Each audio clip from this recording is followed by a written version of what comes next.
en nous soumettant en ces liens-là comme offrande, comme sacrifice. Et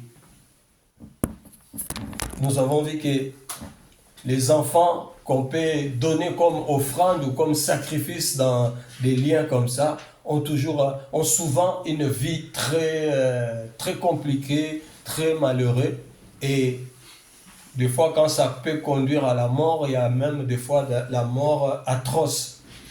Et nous avons vu aussi les liens ou les alliances que nous allons contracter par nous-mêmes. Par des intérêts matériels, par des intérêts quelconques. Des fois, il y a des gens qui sont poussés à aller contracter des alliances. Et ces alliances-là créent des soucis dans la vie. Et s'il n'y a pas Christ dans la vie d'une telle personne, ça peut être très compliqué. Et il y a aussi des liens par association, nous avons dit, donc les liens de mariage, les liens de...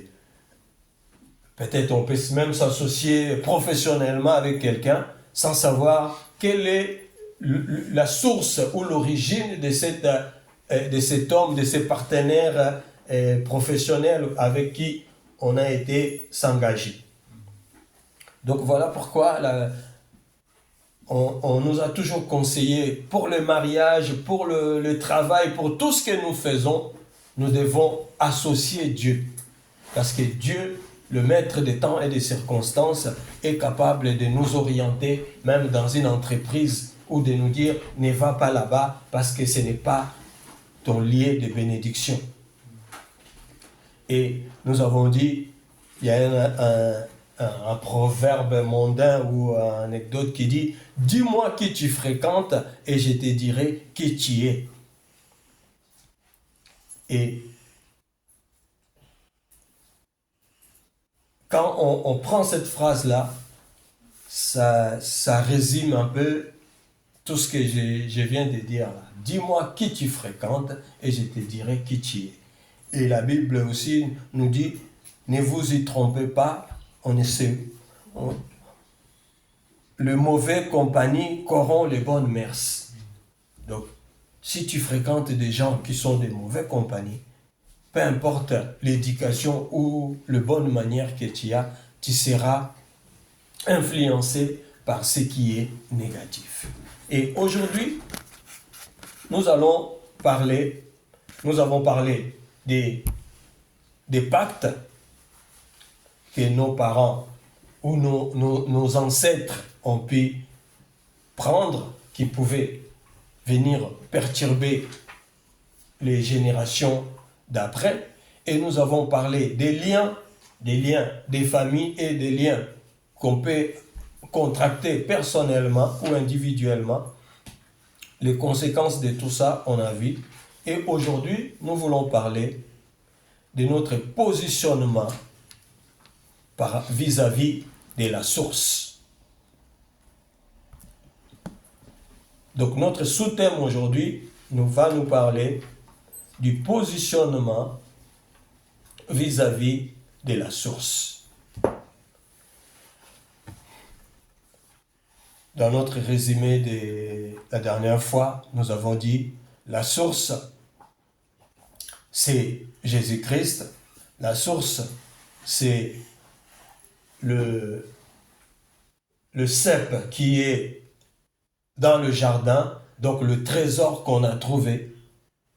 Et le jardin, c'est l'origine, donc c'est le commencement, c'est Dieu. Dieu a placé ce cep dans le jardin qui est l'arbre de vie, et c'est un trésor que nous avons trouvé dans le jardin. Et comment nous devons nous positionner vis-à-vis de cette source qui est le trésor, qui est le cep, qui nous donne, qui nous communique sa vie, parce que nous sommes des sarments, des branches. Et une branche qui n'est pas reliée à la source, il est appelé à être coupé et jeté au feu. Donc, notre positionnement vis-à-vis de la source, cela définit qui tu es vis-à-vis de Dieu. Nous allons aussi diviser notre positionnement en plusieurs étapes. La première étape, ici, celui qui est positionné vis-à-vis de la source, c'est une personne qui a pris conscience. Donc, la première acte du positionnement vis-à-vis de la source, c'est d'abord le fait de prendre conscience. Prendre conscience de qui tu es.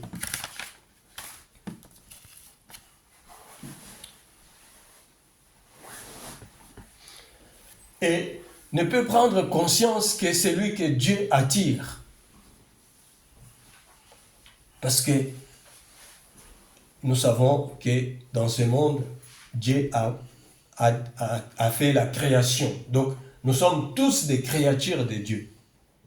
Mais pour prendre conscience que le chemin dans lequel je suis en train d'avancer, ce n'est pas la bonne. Il n'y a que Dieu lui-même qui doit souffler dans ton subconscient cette positionnement-là pour que tu puisses réaliser cet effet-là. Donc, on ne prend conscience que quand Dieu nous attire. C'est ce que nous pouvons appeler la prédestination.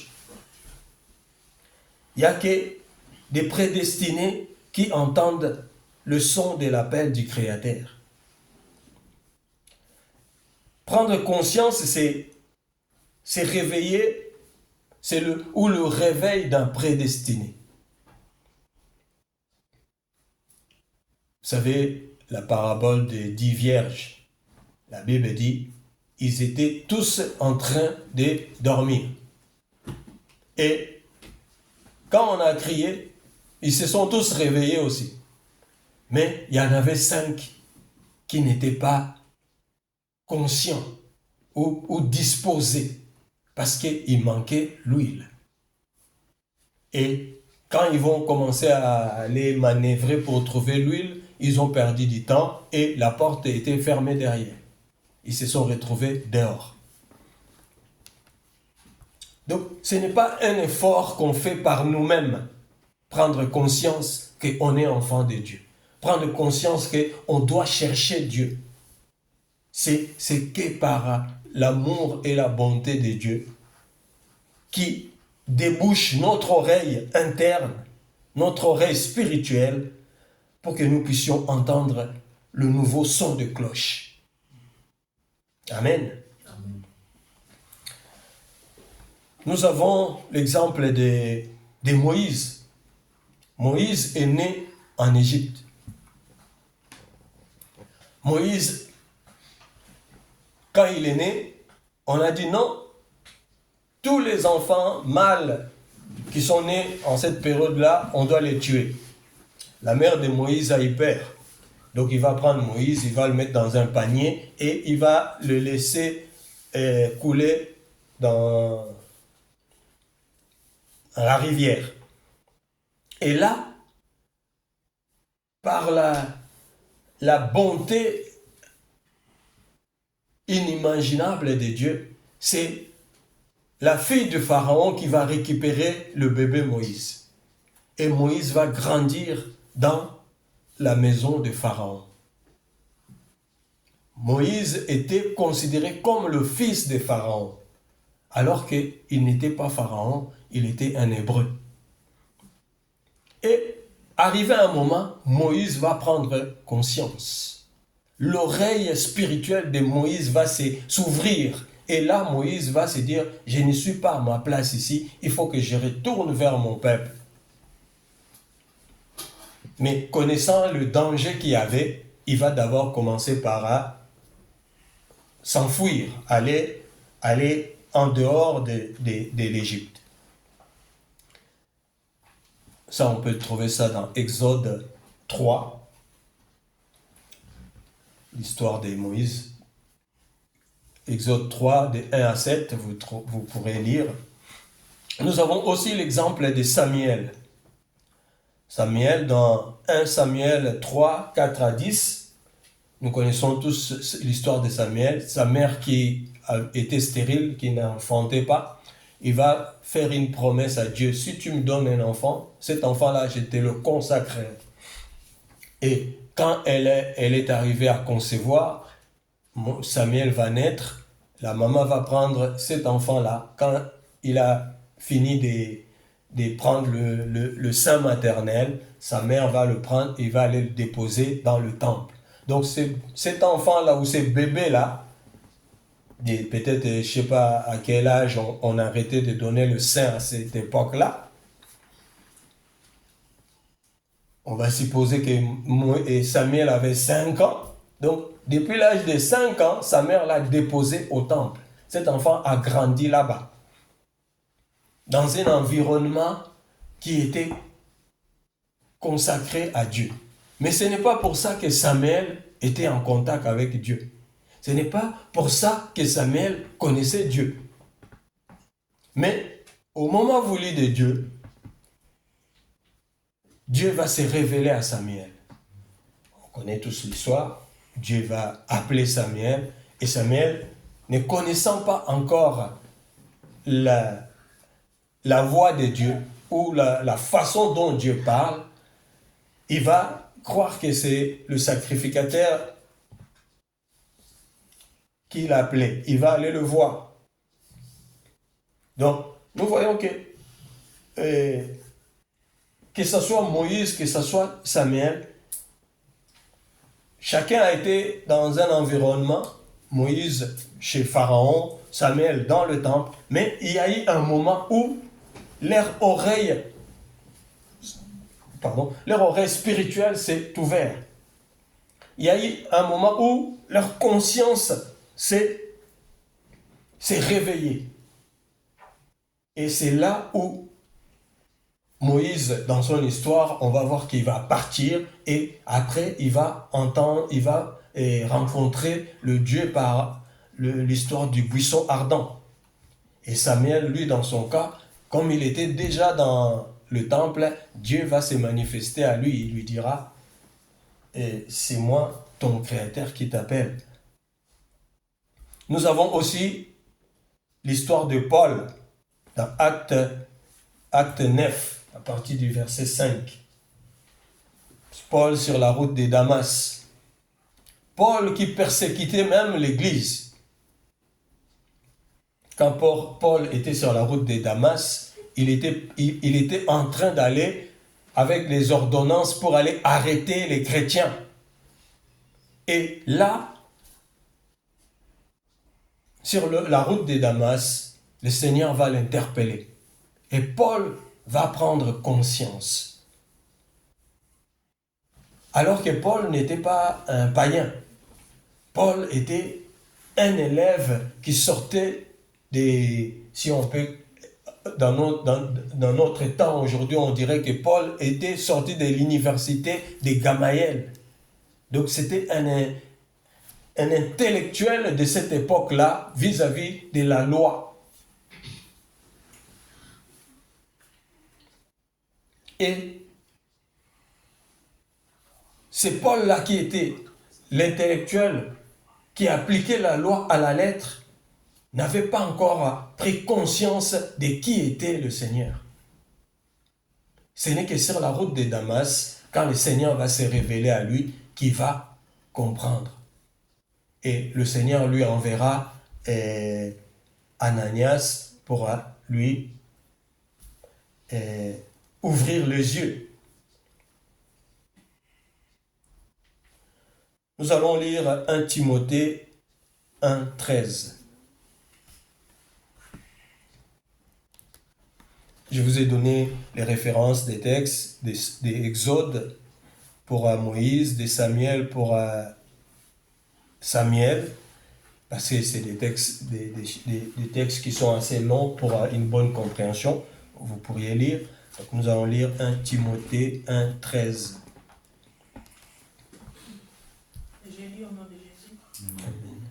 En m'établissant dans le ministère, moi qui étais auparavant un blasphémateur, un persécuteur, un homme violent, mais j'ai obtenu miséricorde parce que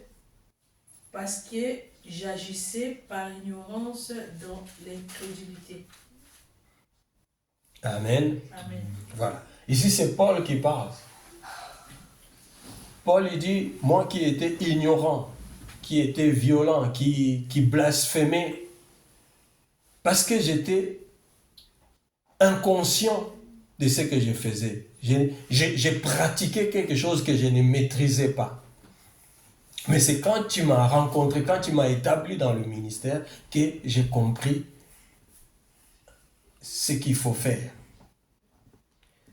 Donc, la première des choses, pour se positionner en Christ, qui est la source, c'est notre conscience qui se réveille. Celui qui ne prend pas conscience de la marche qu'il est en train de faire ne peut pas s'approcher de Dieu. Celui qui ne prend pas conscience de sa vie d'avant, celui qui ne prend pas ne fait pas la comparaison de sa marche d'avant jusqu'à là où il est arrivé, ne peut pas changer de direction. Amen. Amen. Voilà. Donc, la conscience et la prise de conscience est l'élément principal. Et quand on prend conscience, la deuxième des choses, c'est la repentance. C'est lui qui prend conscience de sa vie d'avant pour venir en Christ et appeler à faire une repentance. Sans la repentance, on ne peut pas naître de nouveau. Sans la repentance, on ne peut pas ouvrir la porte du Christ. La porte du chemin, la porte étroite avec le chemin mal éclairé.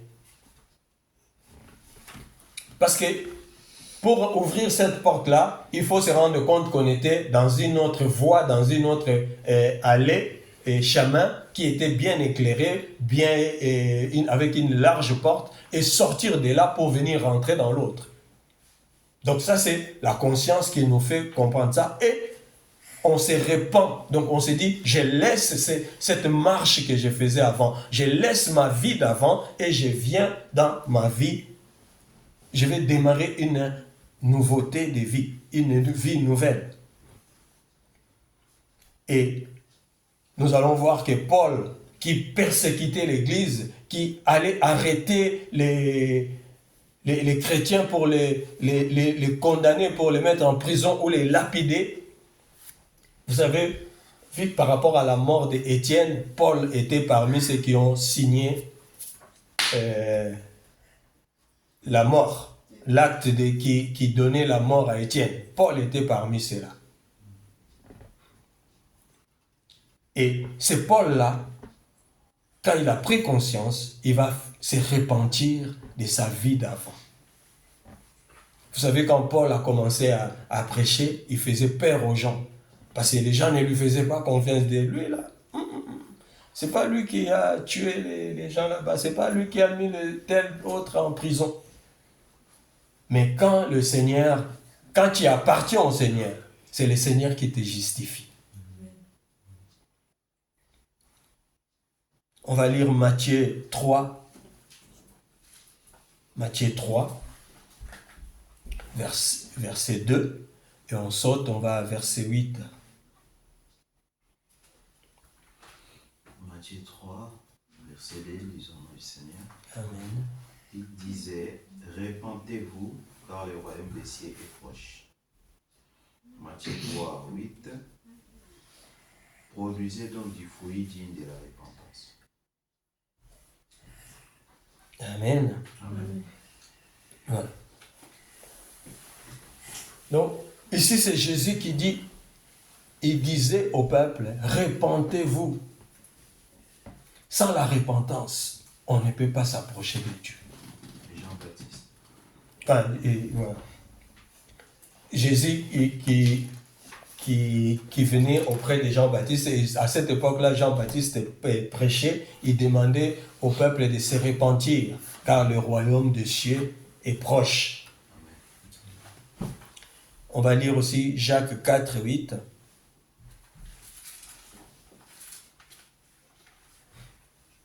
Jacques 4, 8.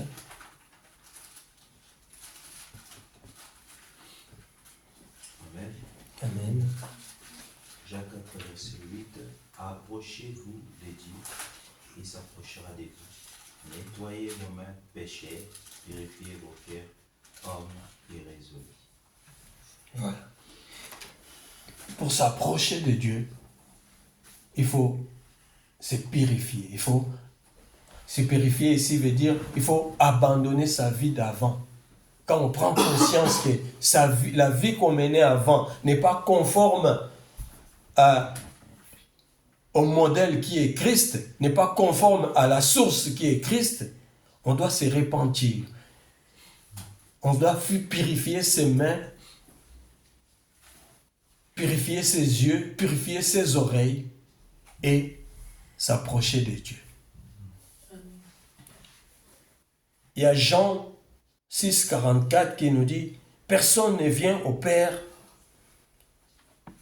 si le Père ne l'attire pas. » Donc c'est Dieu qui nous attire. C'est Dieu qui nous fait prendre conscience. Et cette conscience-là, nous avons un acte à faire par rapport à ça, c'est de se repentir de notre vie d'avant. Nous avons un choix à faire qu'on appelle la repentance. La repentance veut dire faire volte-face, changer de voie, changer de chemin. Je marchais sur cette route-là, il arrive un moment, je m'arrête, je m'observe et je regarde, je me dis, qu'est-ce que ça m'a rapporté la vie que je menais avant? Et par rapport à ça, je me dis non, je dois sortir de cette vie, je dois abandonner cette vie pour embrasser la vie de Christ. Donc celui qui prend conscience et qui fait la repentance, ça lui ramène à ce troisième point que nous appelons la nouvelle naissance. Donc pour naître de nouveau, il faut prendre conscience et se repentir. Se repentir, normalement, quand on va voir dans les Écritures, il est fait en 2 étapes. On se repent dans son cœur et par sa bouche aussi.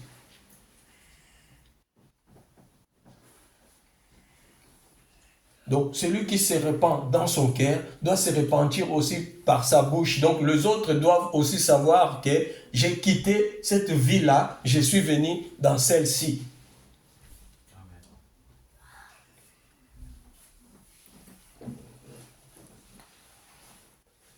Et ça me donne une nouvelle naissance. 2 Corinthiens 5, 17 nous dit, si quelqu'un est en Christ, 2 Corinthiens 5, 17, si quelqu'un est en Christ, il est une nouvelle créature. Les choses anciennes sont passées. Si quelqu'un est en Christ, il est une nouvelle créature. Donc si quelqu'un prend conscience, si il se repent, il devient une nouvelle créature. Les choses anciennes doivent être passées. On ne peut pas être cet homme d'avant qui dit j'ai changé, je suis dans la nouvelle naissance et on te voit toujours dans ta vie d'avant, on te voit toujours avec les mêmes fréquentations, on te voit toujours faire les mêmes choses. Cela nous ramène dans ce qu'on a commencé par dire. Dis-moi qui tu fréquentes et je te dirai qui tu es. Ne vous y trompez pas. Les mauvaises compagnies corrompent les bonnes mœurs. Donc ta nouvelle naissance est conditionnée par ta nouveauté de vie que tu dois présenter. Voilà pourquoi une nouvelle naissance n'est pas un claquement de doigts. Une nouvelle naissance, c'est un processus. Ça se vérifie dans le temps. La Bible dit, on le verra par leurs fruits. On ne connaît un enfant de Dieu que par ses fruits. Amen. Quel est le fruit que tu produis pour qu'on puisse te caser, soit un né de nouveau, soit un ancien ou un vieil homme. Parce que nous avons tous été des vieils hommes. Par notre vie d'avant, nous sommes vieux hommes. Et c'est par la repentance, la conscience, le nouveau son de cloche qu'on entend dans notre vie qui va nous ramener dans la nouvelle naissance. Amen. Voilà pourquoi le docteur de la loi, comment il s'appelle, Nicodème avait demandé à Jésus, moi à mon âge là, est-ce que je peux encore naître de nouveau? Je suis censé retourner dans le ventre de ma mère pour renaître. Donc, lui, il n'avait pas pris cette conscience-là. Il posait des questions avec son intellect. C'est son intellect qui lui poussait à poser ce genre de questions. Parce qu'il n'avait pas encore fait la rencontre. Ce n'était pas le nouveau son de cloche du ciel qui avait résonné dans son cœur. Galates 6,15 nous dit, car ce n'est rien que d'être circoncis ou incirconcis. Ce qui est quelque chose, c'est d'être une nouvelle créature. On peut être circoncis ou ne pas être circoncis. Parce que les Juifs, c'est circoncis. Mais dans la chrétienté, on n'est pas obligé d'être circoncis. La circoncision, pour nous les chrétiens, n'est qu'une histoire de propriété de vie, d'une vie saine. Mais ce n'est pas un symbole spirituel pour l'Église. Donc on peut être circoncis ou ne pas l'être. Ce n'est pas ça qui fait de nous des sauvés. Ce qui fait de nous des sauvés, ce qui fait de nous que Dieu puisse nous regarder, c'est la nouvelle naissance. C'est la nouvelle naissance qui commence par la prise de conscience et la repentance. La repentance sincère du cœur et de mes œuvres.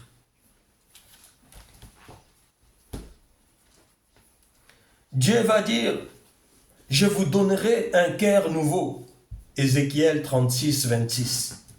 Ézéchiel 26, 36. Je vous donnerai un cœur nouveau. Je mettrai en vous un esprit nouveau. J'ôterai de votre corps le cœur de pierre. Donc toute personne qui n'est pas née de nouveau, il a un cœur de pierre. Un cœur qui résiste à la parole. Un cœur qui rejette, même quand consciemment comme ça, on voit que c'est juste, c'est bon. Mais tant que le cœur n'est pas encore transformé, on ne peut pas s'approcher de Dieu. Voilà pourquoi nous avons dit, il n'y a que Dieu qui nous attire. On ne peut prendre conscience que si Dieu a réveillé ton oreille, si Dieu a parlé dans ton oreille,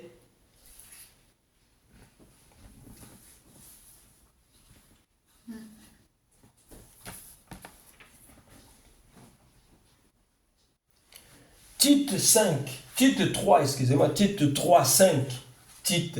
5 nous dit, il nous a sauvés, non à cause des œuvres de justice que nous aurions fait, il nous a sauvés, non à cause des œuvres de justice que nous aurions fait, mais selon sa miséricorde, par le baptême de la régénération et le renouvellement du Saint-Esprit. Donc, Dieu ne nous a pas sauvés par rapport aux œuvres que nous pouvons faire. Ce n'est pas les œuvres qui sauvent. Ce n'est pas parce que tu donnes les offrandes, tu aides les pauvres, tu soutiens la veuve, l'orphelin. Ce n'est pas parce que tu fais je ne sais quel geste, tu as acheté des instruments dans ton assemblée, ou tu es bon, tu es gentil avec tout le monde. Hier, nous avons suivi un reportage. Aujourd'hui, les hommes les plus généreux sont les milliardaires qui sont païens. Ils donnent des milliards et des milliards. Ils ont des œuvres caritatives pour aider les enfants malades en Afrique, et ouvrir mettre de l'eau potable pour que ces enfants-là arrêtent de... Mais ces gens-là ne connaissent pas Dieu. Et Paul nous le dit ici dans Tite. Si le Seigneur nous a sauvés, ce n'est pas parce que nous avons eu des œuvres de la justice. Ça, c'est devant Dieu. Ce n'est pas négligeable, mais ce n'est pas ça qui sauve. Il faut d'abord être sauvé et après tu pourras rajouter tes œuvres. Parce que la justice sans les œuvres ou la foi sans les œuvres, c'est une foi morte. Donc nous devons avoir des œuvres. C'est important dans la vie chrétienne. Mais ce n'est pas les œuvres qui font la foi. Non. Si nous sommes sauvés, c'est par la miséricorde de Dieu, par le baptême de la régénération et le renouvellement du Saint-Esprit.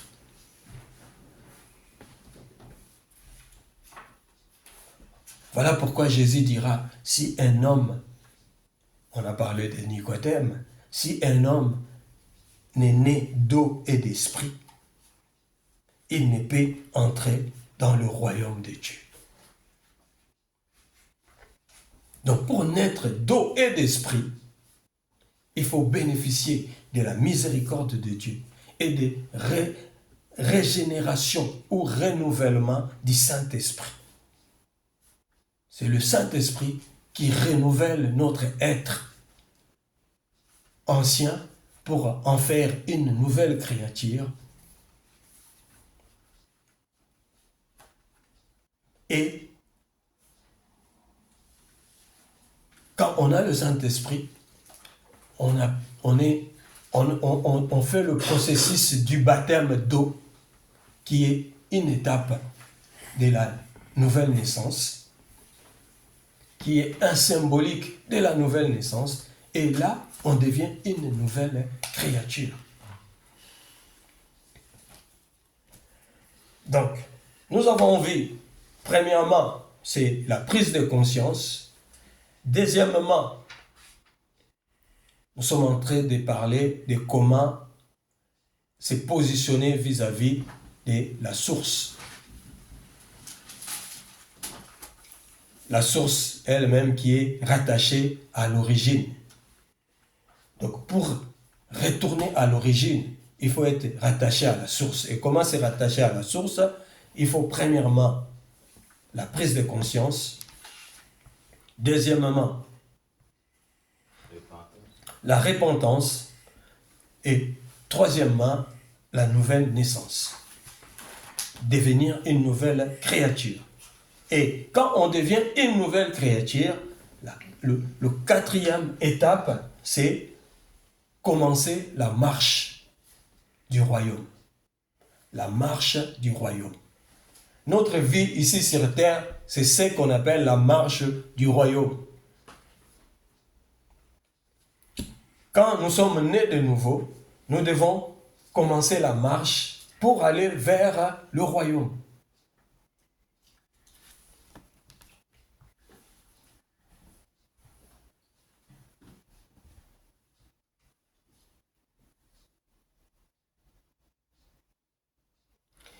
La marche vers le royaume, c'est ça qui définit ton éternité. On peut naître de nouveau. Mais si on ne fait pas la marche vers le royaume, on ne rentrera pas à l'éternité. Naître de nouveau n'est pas un tampon, c'est un tampon de validation pour l'éternité. Mais il faut, c'est lui qui paye un billet d'avion, il prend son visa. Il paye un billet d'avion, il prend le visa. S'il ne se déplace pas de chez lui jusqu'à l'aéroport pour prendre l'avion, il n'arrivera pas à destination. C'est aussi simple que ça. Donc celui qui prend conscience, qui se répand, il devient une nouvelle créature. S'il ne fait pas la marche vers le royaume, il restera là où il est.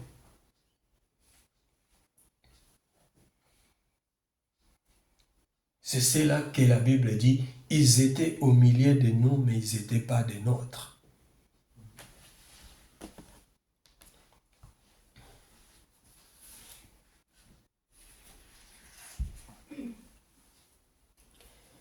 Tu es positionné. Il y en a qui ont fait la marche, ils ont commencé la marche. Ils sont arrivés à l'aéroport.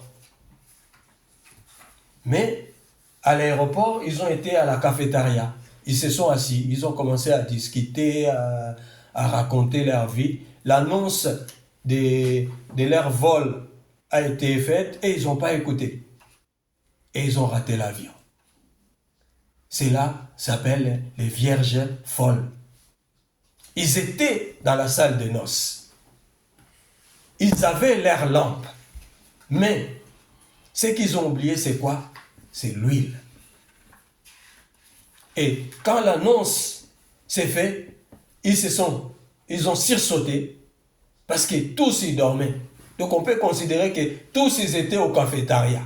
Mais il y en a d'autres qui avaient l'oreille déjà débouchée.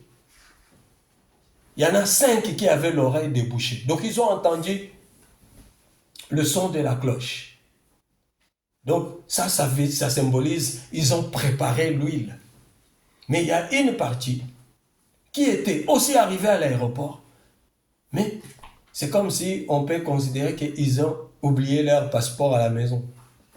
Parce que pour monter, il faut qu'on tamponne ton passeport. Mais si tu ne l'as pas, tu ne peux pas passer la douane. Donc ils se sont arrêtés là. Ne soyons pas des vierges folles. Faire autant de marches pour être bloqués devant la porte de l'avion. Jésus dit, je leur dirai en ce jour-là, éloignez-vous de moi, je ne vous ai jamais connu. On peut faire la marche, mais dans quelles conditions on est en train de faire cette marche-là?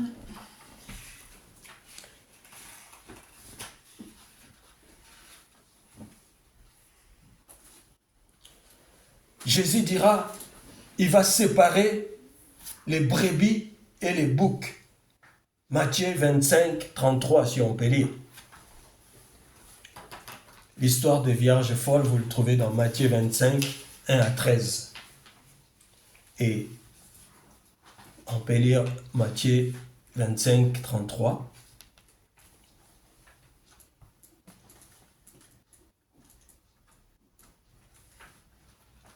Matthieu 25, 33.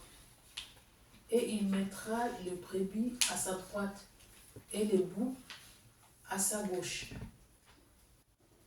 Amen. Amen. Voilà. Il mettra les brebis à sa droite et les boucs à sa gauche. Ils étaient tous dans le troupeau. Mais arrivé à un moment, il n'y a que les brebis qui vont passer à droite. Et les boucs ici sont l'image de la Vierge folle.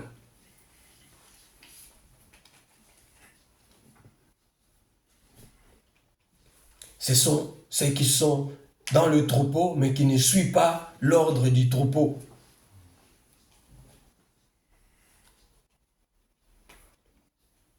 Matthieu 22, 14.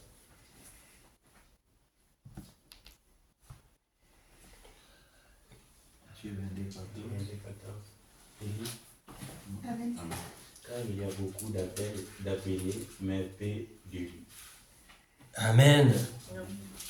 Car il y a beaucoup d'appelés, mais peu d'élus. Quand nous regardons le monde actuel, je ne sais pas combien on le comptabilise. Il y a plus de chrétiens que d'autres personnes sur la surface de la terre. Ceux qui se considèrent comme chrétiens, sur la population mondiale, les chrétiens sont beaucoup plus nombreux que tous les restes des croyances. Mais dans tout cela, est-ce qu'ils sont tous élus de Dieu? Ils ont reçu l'appel. Ils se sont présentés. Je me rappelle encore de cette histoire Jésus va raconter. Il dit, un roi a organisé un festin. Il a invité ses amis et les amis ont refusé. Il a dit, allez dans la rue, invitez toute personne que vous allez croiser, qui viennent à mon festin. Et les serviteurs du roi sont partis, ils ont appelé tous les gens qui passaient dans la rue et ils sont venus dans la salle.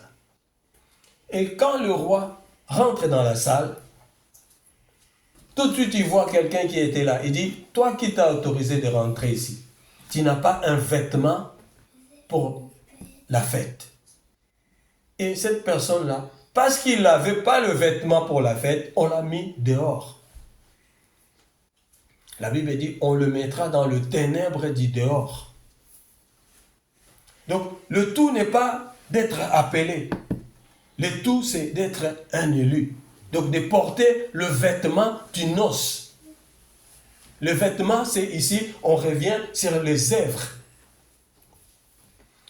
On est né de nouveau, on fait la marche, nos œuvres doivent témoigner de nous. Nos fruits doivent témoigner de nous.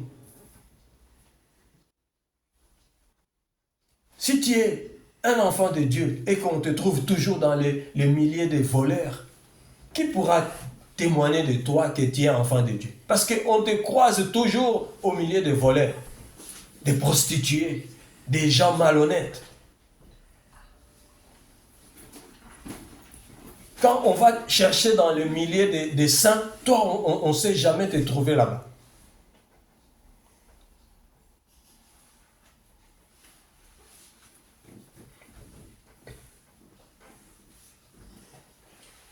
Donc, nous devons nous examiner. Examinons-nous. Quelle est ma position ou ma positionnement vis-à-vis de la source? J'ai pris conscience, c'est bien. Je me suis repenti, c'est bien. Je suis né de nouveau, c'est aussi bien. Mais est-ce que ma marche est conforme à la marche du Christ? On en a parlé un jour ici. Les gens qu'on appelle chrétiens, ce n'est pas Dieu qui a dit ça c'est des chrétiens. Non, ce sont des païens qui ont regardé ces gens-là, un groupe de gens, ils ont dit, et ils sont comme un Christ, parce qu'ils faisaient comme Christ. Quand on fait comme Christ, c'est là où on dit chrétien. Donc chrétien, c'est le diminutif de comme Christ. Est-ce que comme Christ, c'est un slogan ou c'est une qualité?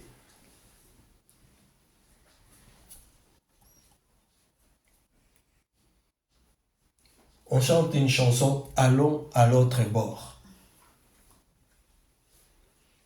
Aller à l'autre bord, c'est la marche que nous sommes en train de faire sur cette terre. Et cette marche-là, c'est elle qui nous conduit à notre lieu du repos. Amen. Amen.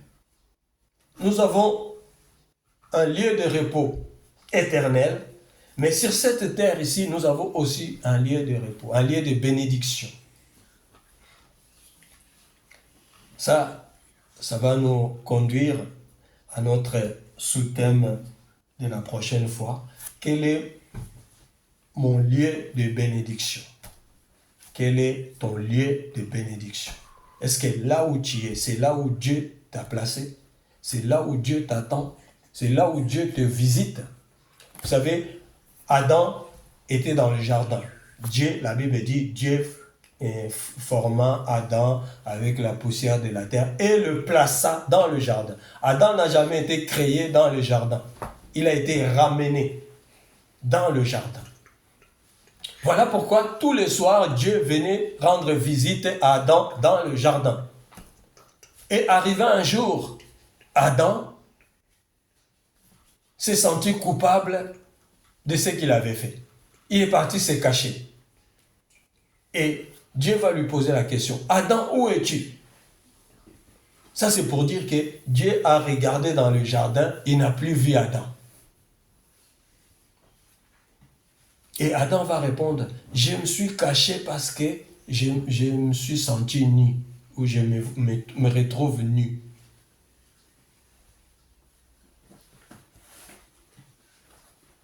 Donc Dieu ne nous cherche pas sur la surface de la terre, non. Dieu nous regarde et nous voit à l'endroit où il nous a placés.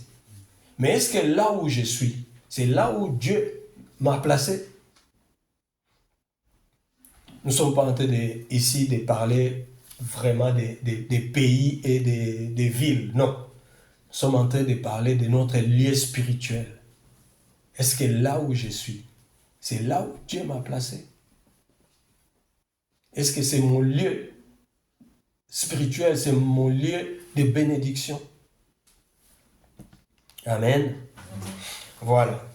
Pour aujourd'hui, on va s'arrêter là. On va prendre un temps de partage et pour finir après avec la prière.